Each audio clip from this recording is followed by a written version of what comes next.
बिस्मिल्लाहिर्रहमानिर्रहीम। कैसे हैं भैया आप लोग? रटना नहीं है, समझना है। Syntax book board second year physics new book 2024 chapter number 21 physics of solids. इसका पार्ट जो है वो 16 हम करने जा रहे हैं। कॉपी पेंसिल ले लीजिए, लेक्चर को नोट करना है और मुस्कुराते रहना है। मैग्नेटिक मटेरियल्स जो हैं हमने उनकी टाइप देखी थी पिछली वीडियो के अंदर। हमारे पास फेरोमैग्नेटिक मटेरियल्स हैं, हमारे पास जो है वो पैरामैग्नेटिक मटेरियल्स हैं और हमारे पास डायामैग्नेटिक मटेरियल्स हैं। आज का हमारा टॉपिक फेरोमैग्नेटिक मटेरियल के हवाले से कि इसकी टाइप्स को डिस्कस करेंगे, हार्ड फेरोमैग्नेटिक मटेरियल और soft ferromagnetic material. Ferromagnetic material, diamagnetic material, paramagnetic material. ये मटेरियल्स क्या हैं? ये वो मटेरियल्स हैं जिनको आप मैग्नेट बना सकते हैं, आसान लफ्ज़ों में, कुछ शराइत के तहत। ठीक है भाई, पिछली वीडियो अगर नहीं देखी है तो ऊपर देख लीजिए। हर नए आने वालों को मैं बताता हूँ, पुराने बच्चे वीडियो थोड़ी सी आगे भी कर सकते हैं क्योंकि सुन सुन के बेजार हो गए होंगे इसलिए। लेकिन नए आने वालों के लिए तो बताना पड़ता है कि पिछला पार्ट अगर देखना हो तो ऊपर देखें, आपको लिंक शो हो जाएगा। और अगला पार्ट देखना हो तो इसी वीडियो के लास्ट में इसी स्क्रीन पर आपको अगला पार्ट मिल जाएगा। लेकिन बार बार मैं रिपीट करता हूँ कि प्ले लिस्ट में जाए बगैर आपका मसला हल नहीं होगा। प्ले लिस्ट तक कैसे पहुँचेंगे? इसी स्क्रीन के नीचे देखें, आपको लोगो नज़र आ रहा होगा, रटना नहीं समझना है, उस पर क्लिक करें, आप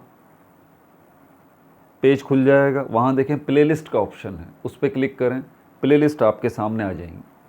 12 फिज़िक्स की प्लेलिस्ट में चले जाइए, पिछले सारे चैप्टर्स के लेक्चर्स जो हैं वहाँ पर मौजूद हैं। चैप्टर नंबर 15, 16, 17, 18, 19, 20 और ये 21 इंशाल्लाह एंड होने जा रहा है। ठीक है भाई। इसके अलावा 12 केमिस्ट्री की भी प्लेलिस्ट आपको नज़र आ जाएगी। 12 केमिस्ट्री न्यू बुक में ऑलरेडी कंप्लीट बना के अपलोड कर चुका हूँ, आप उसमें चले जाइए। 13 चैप्टर कंप्लीट, 13 चैप्टर बना के मैं अपलोड कर चुका हूँ 12 केमिस्ट्री की प्लेलिस्ट में। वहाँ पर एक ग्रैंड टेस्ट भी होगा, nomenclature organic chemistry grand test. ये लगभग 2 घंटे की वीडियो है और जितने नॉमनक्लेचर्स हैं सबको मैंने एक जगह पर इकट्ठा कर दिया है, वो टेस्ट है। और उसी वीडियो के अंदर मैंने सल्यूशन भी बताए हैं उनके, तो उस वीडियो को देखें, बार बार देखें, वो टेस्ट अटेम्प्ट करें। ठीक है, ताकि ये बहुत जो एक मुसीबत है ना आपकी नॉमनक्लेचर, इसके ऊपर आपकी ग्रिप हो जाए बड़े अच्छे से। ये याद रहे, ये ऑर्गेनिक नॉमनक्लेचर हैं, इनऑर्गेनिक नहीं है। इनऑर्गेनिक की अलग वीडियोस मैंने बनाई हैं, उसी प्लेलिस्ट में मिल जाएंगी। ठीक है। इसके अलावा फर्स्ट ईयर केमिस्ट्री ऑलरेडी मैं कंप्लीट बुक बना के अपलोड कर चुका हूँ, आपको 11th केमिस्ट्री के नाम से प्लेलिस्ट नज़र आ जाएगी। इसके अलावा मैट्रिक पाकिस्तान स्टडी है, 4 चैप्टर्स उसके हो चुके हैं और आगे वो बढ़ रही है। इसके अलावा और भी प्ले लिस्ट है। ठीक है भाई। तो बात कर रहे थे यहाँ पर हम कि पिछली वीडियोज़ आपने देखी होंगी, तो फेरोमैग्नेटिक मटेरियल, पैरामैग्नेटिक मटेरियल और डायामैग्नेटिक मटेरियल, इनके अंदर जो सबसे सूटेबल मटेरियल है, ये तीनों ही मैग्नेटिक मटेरियल्स कहलाते हैं, तीनों ही मैग्नेटिक प्रॉपर्टीज़ रखते हैं। लेकिन इसके अंदर जो पहला वाला है फेरोमैग्नेटिक मटेरियल, ठीक है, फेरोमैग्नेटिक मटेरियल, इसकी कुछ टाइप्स को डिस्कस करेंगे। 2 टाइप्स हमारे पास बेसिकली हैं फेरोमैग्नेटिक मटेरियल। इन्हीं से फेरोमैग्नेटिक मटेरियल से ही मैग्नेट्स बनाए जाते हैं। ठीक है भाई। तो हमारे पास 2 टाइप्स हैं। हमारे पास हार्ड फेरोमैग्नेटिक मटेरियल है, हार्ड फेरोमैग्नेटिक मटेरियल है। फेरोमैग्नेटिक के लिए FM यूज़ करूँगा मैं। और soft ferromagnetic material, soft ferromagnetic material. तो हार्ड फेरोमैग्नेटिक मटेरियल कौन से होते हैं और सॉफ्ट फेरोमैग्नेटिक मटेरियल कौन से होते हैं? बेसिकली बनते दोनों से ही मैग्नेट हैं, लेकिन ये डिपेंड करता है कि किन जगहों पर हम जो है हमें ज़रूरत होती है हार्ड फेरोमैग्नेटिक मटेरियल वाले मैग्नेट की, और किस जगह पर हमें ज़रूरत होती है सॉफ्ट फेरोमैग्नेटिक मटेरियल वाले मैग्नेट की। ठीक है भाई। लेकिन यहाँ पर एक टर्म को आप ज़रा समझ लीजिए, कोर्सिविटी जिसको कहा जाता है। पहले हार्ड फेरोमैग्नेटिक मटेरियल को समझ लेते हैं। ठीक है, ये क्या है? सबसे पहले आपसे पूछा जाए तो क्या है, तो आप बताइए। Type of ferromagnetic material, type of ferromagnetic material in which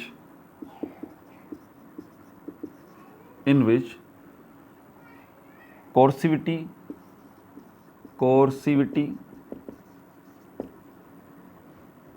is very high, इसमें कोर्सिविटी जो है वो बहुत ज़्यादा हाई होती है। ये कोर्सिविटी क्या है? कोर्सिविटी क्या है? ये कोर्सिविटी का मतलब होता है टेंडेंसी ऑफ अ मैग्नेट,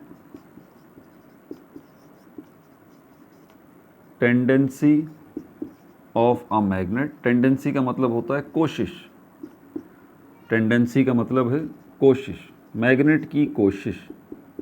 क्या कोशिश कर रहा है magnet? Tendency of a magnet to oppose any change, to oppose any change,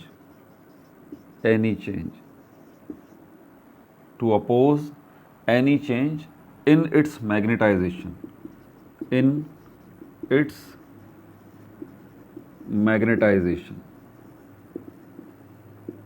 तो ये मैग्नेट की वो प्रॉपर्टी होती है कर्सिविटी, ये वो कोशिश होती है मैग्नेट की जिसको इस्तेमाल करके मैग्नेट क्या करता है? अपोज करता है, मुज़ाहिमत करता है, ख़िलाफ़ खड़ा हो जाता है, रिएक्ट करता है। कब? जब आप कोई भी चेंज लेके आना चाहते हैं उसकी मैग्नेटाइजेशन में। फॉर एग्जांपल, अगर आप मैग्नेट की मैग्नेटाइजेशन पावर जो है उसमें कमी लाना चाहते हैं तो मैग्नेट रिएक्ट करेगा कि आप ऐसा चेंज न ला पाएँ, ठीक है। या किसी भी वजह से अगर किसी मैग्नेट की मैग्नेटाइजेशन पावर में कमी आना चाहती है तो ये कर्सिविटी जो है जिस मैग्नेट के अंदर बहुत ज़्यादा होगी तो वो मैग्नेट अपना सेल्फ डिफेंस करेगा, वो ख़ुद से ये कोशिश करेगा कि भाई आप मुझ में ये नेगेटिव चेंज ना लेके आएँ, मेरी मैग्नेटाइजेशन पावर ज़्यादा है, मैं इसको ज़्यादा रखने की कोशिश करूँगा। समझ में आ रही है बात आपको? कुछ मैग्नेट्स जो है वो पावरफुल होते हैं और कुछ मैग्नेट्स जो है वो पावरफुल नहीं होते। तो ये मैग्नेटाइजेशन क्या है? स्ट्रेंथ, ताकत मैग्नेट की। एक मैग्नेट इस साइज़ का है, दूसरा मैग्नेट भी इसी साइज़ का है, लेकिन इसकी मैग्नेटाइजेशन पावर जो है वो ज़्यादा है, इसकी मैग्नेटाइजेशन पावर जो है वो कम है। समझ में आ रही है बात आपको? तो ये मैग्नेटाइजेशन मतलब स्ट्रेंथ, ताकत मैग्नेट की। तो हार्ड फेरोमैग्नेटिक मटेरियल्स कौन से होते हैं? Type of ferromagnetic material in which coercivity very high. ये एक डेफिनेशन है, अभी इस पर मज़ीद आगे मज़ीद बात होगी, ठीक है भाई। एग्जाम्पल्स में हमारे पास कौन कौन से ऐसे फेरोमैग्नेटिक मटेरियल्स हैं? आयरन आ जाता है, निकल है, एलॉय आ जाते हैं, आयरन है Fe, निकल है Ni और SmCO जो कि असल में क्या है? एक एलॉय है, एलॉय ऑफ सुमेरियम, ये भी एक एलिमेंट है, समैरियम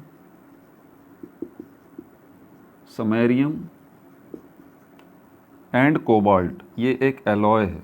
एलॉय किसको कहते हैं?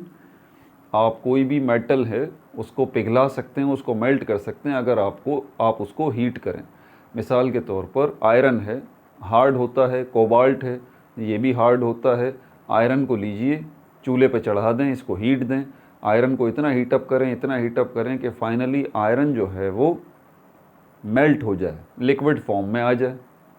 इसी तरह कोबाल्ट जो है आप उसको भी हीट करें, उसको भी जो है इतना हीट करें कि ये कोबाल्ट सॉलिड जो है ये भी लिक्विफाई हो जाए, पिघल जाए, मेल्ट हो जाए। अब ये दो लिक्विड्स जो हैं आप मिक्स कर दें, दो लिक्विड्स को आपस में मिक्स कर दें और मिक्स करने के बाद इनको छोड़ दें। ऑब्वियस सी बात है कि ये थोड़े टाइम बाद ठंडा होगा। ठंडा होने के बाद अब ये जो नई चीज़ आपके सामने आएगी, क्योंकि पुरानी हैसियत में तो जाएंगे ना, आयरन है और कोबाल्ट है, दोनों सॉलिड थे, आपने उसको लिक्विड बना दिया, लिक्विड बना के मिक्स कर दिया। अब जो नई चीज़ बनी है, ठीक है, आपने उसको ठंडा होने के लिए छोड़ दिया। जैसे जैसे वो ठंडा होता जाएगा, आयरन भी अपनी पुरानी हैसियत में आएगा यानी कि सॉलिड, कोबाल्ट भी अपनी पुरानी हैसियत में आएगा यानी कि सॉलिड। लेकिन क्योंकि अब आपने इनको मिक्स कर दिया है तो इनका जो मिक्सचर होगा ये एलॉय कहलाएगा। तो यहाँ पर आपने क्या किया है, ये असल में SmCO जो आपको नज़र आ रहा है, Sm जो है सिंबल है, केमिकल सिंबल है समैरियम का, जो कि एक एलिमेंट है पीरियोडिक टेबल में, और CO जो है ये सिंबल है, केमिकल सिंबल है एक एलिमेंट का पीरियोडिक टेबल के, जिसको कोबाल्ट कहते हैं। ये दोनों सॉलिड हैं। आप इनको मेल्ट करें, आपस में मिला दें, इनको मिक्स कर दें और इनसे जो चीज़ बनेगी वो एलॉय कहलाएगी। तो ये जो एलॉय है Sm कोबाल्ट, ये एलॉय जो है ये भी बहुत अच्छा हार्ड फेरोमैग्नेटिक मटेरियल है। ठीक है भाई। इसके अलावा हमारे पास एक और जो है वो एलॉय है जिसको अल्कीनो कहा जाता है। अल्कीनो अगर इसके नाम पे आप गौर करें तो Al से बन गया एल्युमिनियम, Ci से Al से बन गया एल्युमिनियम, अल्नीको है ये, इन शॉर्ट इसको अल्नीको कहा जाता है, अल्नीको। Al से बन गया एल्युमिनियम, Ni से बन गया निकल, और CO से जो है वो बन जाएगा कोबाल्ट। तो यहाँ पर असल में आप तीन जो है वो एलिमेंट्स को आप क्या कर रहे हैं, पिघला के मेल्ट करके उनका मिक्सचर जो बना रहे हैं आप, जिसको हम एलॉय कह रहे हैं। तो कलेक्टिवली ऐसा एलॉय जिसमें एल्युमिनियम भी हो, निकल भी हो, कोबाल्ट भी हो, इसको अल्नीको कहा जाता है। समझ आ रही है बात आपको? तो ये अल्नीको जो है ये भी बहुत अच्छा फेरोमैग्नेटिक मटेरियल है, हार्ड फेरोमैग्नेटिक मटेरियल है। आयरन भी है, निकल भी है। ठीक है भाई। अच्छा, उसके अलावा और क्या बात है इसकी, ये परमानेंट मैग्नेट्स बनते हैं इससे। हार्ड फेरोमैग्नेटिक मटेरियल से कौन से मैग्नेट बनते हैं? परमानेंट मैग्नेट्स बनते हैं, परमानेंट मैग्नेट्स इनसे बनते हैं। ठीक है भाई। सूटेबल फॉर कहाँ पर सूटेबल होते हैं ये? वो मैग्नेट्स जो कि हार्ड फेरोमैग्नेटिक मटेरियल से बनते हैं। सूटेबल फॉर कहाँ पर ये सूटेबल होते हैं? जहाँ पर आपको where you need stable magnetic field, जहाँ पर आपको स्टेबल मैग्नेटिक फील्ड चाहिए होती है। ठीक है। और used in speakers generators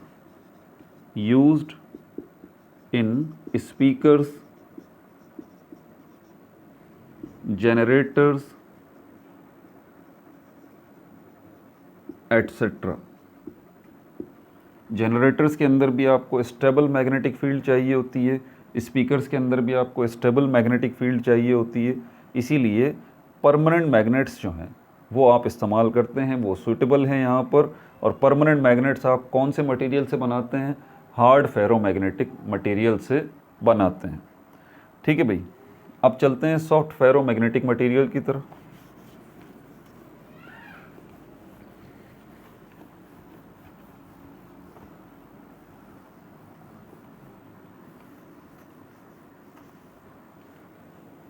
soft ferromagnetic material की तरफ। Number 2, soft ferromagnetic material.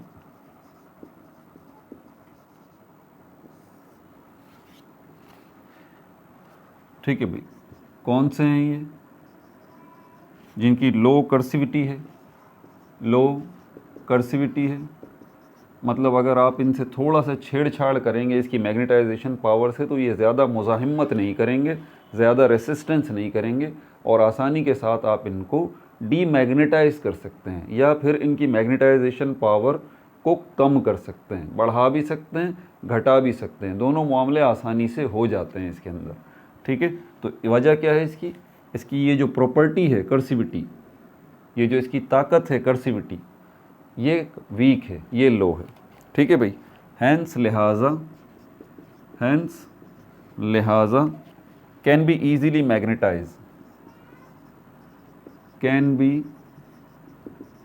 Easily magnetize and demagnetise.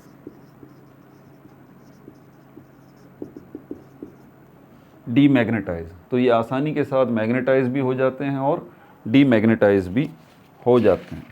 क्या हमें ज़रूरत पड़ती है मैग्नेट्स को मैग्नेटाइज करने की या डीमैग्नेटाइज करने की?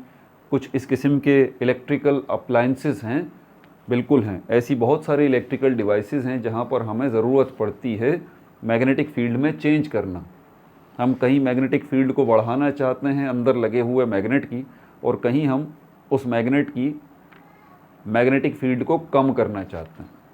तो हार्ड फेरोमैग्नेटिक मटेरियल, अगर आप वहाँ पर हार्ड फेरोमैग्नेटिक मटेरियल से बना हुआ मैग्नेट अगर आप वहाँ पर लगाएंगे तो उसकी कर्सिविटी बहुत हाई है। वो इतनी आसानी से आपको ना मैग्नेटाइज करने देगा ना डीमैग्नेटाइज करने देगा, वो चेंज का कायल ही नहीं है। तो ऐसी जगह पे फिर आपको जो है ज़रूरत पड़ती है सॉफ्ट फेरोमैग्नेटिक मटेरियल से बने हुए मैग्नेट्स की, जो आसानी के साथ मैग्नेटाइज भी हो जाएं और डीमैग्नेटाइज भी हो जाएं। क्यों? इनकी लो कर्सिविटी होती है। ठीक है भाई।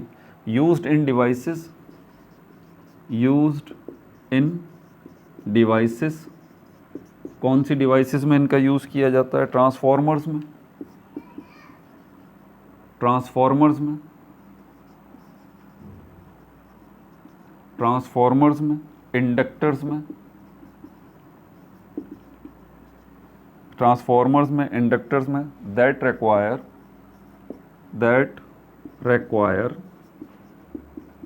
require rapidly changing magnetic field, that require rapidly changing magnetic field। तो इंडक्टर्स में और ट्रांसफार्मर्स में आपको किस चीज़ की ज़रूरत पड़ती है? तेज़ी के साथ बदलती हुई मैग्नेटिक फील्ड। ऐसी मैग्नेटिक फील्ड जो तेज़ी के साथ चेंज हो सके, ऐसी मैग्नेटिक फील्ड आपको चाहिए होती है। और ऐसी मैग्नेटिक फील्ड जो है वो कौन देगा? मैग्नेट देगा। तो कौन सा मैग्नेट आप इस्तेमाल करेंगे? सॉफ्ट फेरोमैग्नेटिक मटेरियल का बना हुआ मैग्नेट आप इस्तेमाल करेंगे। वही उसकी कर्सिविटी लो होती है और आसानी के साथ जो है वो चेंज हो जाता है। तो ट्रांसफार्मर्स और इंडक्टर्स में हमें स्टेबल मैग्नेटिक फील्ड नहीं चाहिए होती है, हमें चेंजिंग मैग्नेटिक फील्ड चाहिए होती है, ताकि अपनी ज़रूरत के मुताबिक मैग्नेटिक फील्ड में हम तब्दीली कर सकें। ठीक है भाई। अच्छा, कंपैरिजन अगर करें between hard and soft material का, ये हेडिंग डाल दें आप, कंपैरिजन। अब दोनों के हवाले से आपको comparison between hard and soft ferromagnetic material, इनका कंपैरिजन, ये हेडिंग डाल लें आप। Hard ferromagnetic material, hard ferromagnetic material, hard ferromagnetic material. अब ये हार्ड फेरोमैग्नेटिक मटेरियल जो है इसके अंदर चलते हैं। ऊपर से तो आपने देख लिया इस हार्ड फेरोमैग्नेटिक मटेरियल को, इसको अंदर से अगर जाके देखें तो सारी चीज़ें एटम्स से मिलके बनी हैं, पार्टिकल्स से मिलके बनी हैं। आप भी, मैं भी, ये मार्कर भी, ये पेजेस भी। तो वो जो मैग्नेट है डेफिनेटली वो भी पार्टिकल्स से मिलके बना है। तो इसके पार्टिकल्स की तरफ हम जाके देखते हैं तो वहाँ पर हमें फाइन ग्रैंड स्ट्रक्चर नज़र आता है। क्या नज़र आता है इसके अंदर? हमें fine grained structure. Hard ferromagnetic material के अंदर पार्टिकल्स की अरेंजमेंट क्या है? Particles arranged in fine grained structure. Fine grained structure. Fine grained structure का क्या मतलब है? छोटे छोटे पार्टिकल्स से मिलके बना है, छोटे छोटे ग्रेन्स से मिलके बना है। ग्रेन्स किसको कहते हैं? पता है ना, दानों को कहते हैं। ठीक है। एक चौक को ले लें आप, तो चौक को देखें, चौक भी छोटे छोटे ग्रेन्स से मिलके बनी है। ठीक है। बोर्ड पे जो चौक लिखते हैं आपको सबको तजुर्बा होगा ना, तो उसके देखें, उसके जो ज़र्रात हैं, उसके जो ग्रेन्स हैं कितने बारीक होते हैं, छोटे छोटे से होते हैं। एज़ कम्पेयर टू दूसरी कुछ चीज़ें हमारे पास होती हैं, वो वहाँ पर उनकी, अभी मेरे जहन में एग्जाम्पल नहीं आ रही वरना बताता आपको, तो वो भी चीज़ें होती सॉलिड ही हैं। ये बात जहन में रखिएगा, कोई भी सॉलिड हो वो ग्रेन्स से मिलके बनता है। ठीक है, ज़र्रात से मिलके बनता है। चौक को अगर देखें तो उसके ज़र्रात जो आपको नज़र आएंगे, ग्रेन्स नज़र आएंगे, फाइन नज़र आएंगे। फाइन का मतलब बारीक बारीक ज़र्रात। तो ये जो हार्ड फेरोमैग्नेटिक मटेरियल है, इसके अगर देखेंगे पार्टिकल्स जो अरेंज हुए हुए होते हैं, किस स्ट्रक्चर उसका कैसा होता है, ये एक नाम है, इसको हम कहते हैं फाइन का मतलब है बारीक, ग्रैंड स्ट्रक्चर, ग्रैंड का मतलब होता है ज़र्रात, बारीक ज़र्रात से मिलके बनता है इसका स्ट्रक्चर। ठीक है, ऐसे स्ट्रक्चर को हम कहते हैं फाइन ग्रैंड स्ट्रक्चर, जो कि बारीक बारीक ज़र्रात से मिलके बनता है। ठीक है भाई। और अगर सॉफ्ट फेरोमैग्नेटिक मटेरियल को देखें तो, सॉफ्ट फेरोमैग्नेटिक मटेरियल को देखें तो ये जो बना हुआ होता है वो कोर्स ग्रैंड स्ट्रक्चर से बना होता है। Particles are arranged in coarse dash grained structure. ठीक है भाई। तो ये पार्टिकल्स जो हैं सॉफ्ट फेरोमैग्नेटिक मटेरियल के, इसके ज़र्रात की अरेंजमेंट अगर आप अंदर से देखेंगे तो यहाँ पर आपको बड़े बड़े ज़र्रात नज़र आएंगे, बड़े बड़े ग्रेन्स नज़र आएंगे, बड़े बड़े दाने नज़र आएंगे। समझ आ गई बात। तो इसको कहा जाता है कोर्स ग्रैंड स्ट्रक्चर। तो सॉफ्ट फेरोमैग्नेटिक मटेरियल के अंदर आपको कोर्स ग्रैंड स्ट्रक्चर नज़र आएगा, पार्टिकल्स की अरेंजमेंट जो नज़र आएगी। और हार्ड फेरोमैग्नेटिक मटेरियल के अंदर आपको particles arrange in fine grained structure. ठीक है भाई। फाइन का मतलब बारीक, कोर्स का मतलब जो बारीक ना हो, थोड़ा मोटा हो। ये भी हो गया। Choice of magnetic material. अब यहाँ पर अगली हेडिंग दे दें, चॉइस। अगर आपको ये कहा जाए कि किस किस्म का जो है वो आप मैग्नेट यूज़ करेंगे, किसके अंदर, आपसे बोला जाता है कि मोटर्स जो है उसके अंदर, या फिर जो है वो स्पीकर्स जो है उसके अंदर, स्पीकर्स के अंदर नहीं, मैं बताता हूँ। Choice of magnetic material, choice of magnetic material. Choice of magnetic material से मतलब ये नहीं है कि आप मैग्नेटिक मटेरियल की चॉइस कर रहे हैं, नहीं, ऐसी बात नहीं है।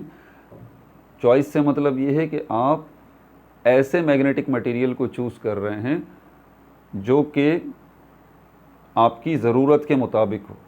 मिसाल के तौर पर हार्ड फेरोमैग्नेटिक मटेरियल से बना हुआ मैग्नेट हैं, ये सारे मैग्नेट्स ही, ये बात याद रखिएगा। ठीक है। तो हार्ड फेरोमैग्नेटिक मटेरियल से बना हुआ मैग्नेट जो है वो आप कहाँ यूज़ कर रहे हैं, वो आप यूज़ कर रहे हैं मोटर्स के अंदर, क्योंकि मोटर्स में परमानेंट मैग्नेट्स आपको चाहिए होते हैं। ये परमानेंट मैग्नेट्स होते हैं, इसीलिए इनको परमानेंट मैग्नेट्स कहा जाता है। ये परमानेंट मैग्नेट्स होते हैं इन मोटर्स। और ये मोटर्स कहाँ पर हैं, इसके ऊपर तो पूरा चैप्टर मैंने बनाया है मोटर्स के ऊपर भाई। आपके पंखे हैं उसमें भी मोटर लगी हुई है, आपकी बड़ी बड़ी बिजली की चीज़ें और छोटी छोटी बिजली की चीज़ें जिनमें आपको हरकत नज़र आ रही है किसी भी किस्म की, पानी की मोटर है या फिर वॉशिंग मशीन है या आपका फ़ैन है, कहीं भी आपको हरकत होती हुई नज़र आ रही है, समझ जाइए उसके पीछे मोटर लगी हुई है। तो ये मोटर्स के अंदर जो है आपको परमानेंट मैग्नेट चाहिए होता है, और वो परमानेंट मैग्नेट जो है वो किस मैग्नेटिक मटेरियल से बना होना चाहिए, हार्ड फेरोमैग्नेटिक मटेरियल का मैग्नेट होना चाहिए हो। सॉफ्ट फेरोमैग्नेटिक मटेरियल की कहाँ चॉइस करेंगे आप, सॉफ्ट फेरोमैग्नेटिक मटेरियल से बने हुए, देखें क्या वर्ड इस्तेमाल कर रहा हूँ मैं, सॉफ्ट फेरोमैग्नेटिक मटेरियल से बने हुए मैग्नेट्स। ठीक है। Used in rotating armature, used in rotating armature।